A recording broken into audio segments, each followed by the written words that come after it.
pour moi, c'est comme un parfum qu'on ajoute au dernier moment d'un plat.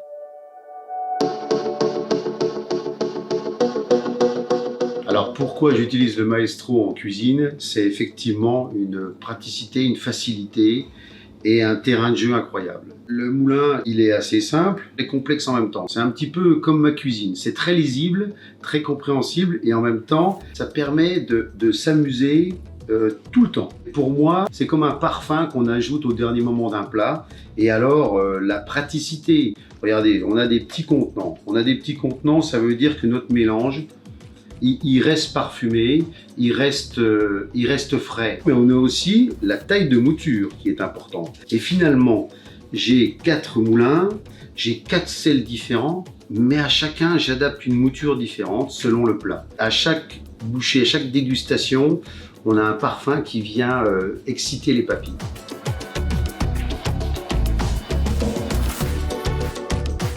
Alors déjà, on découvre cette innovation de sel glace.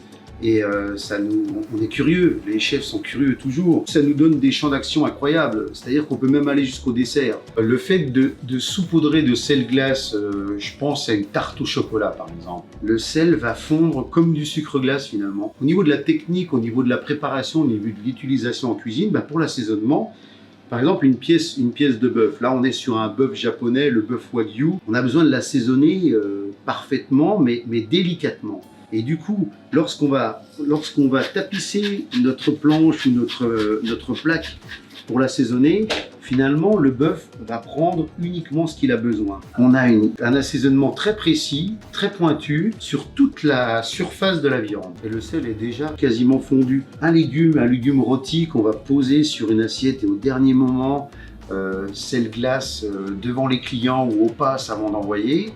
Et là, on s'amuse avec le sel, encore une fois. Il y a une liberté et c'est ce qui fait la richesse de la cuisine et pour tous les cuisiniers.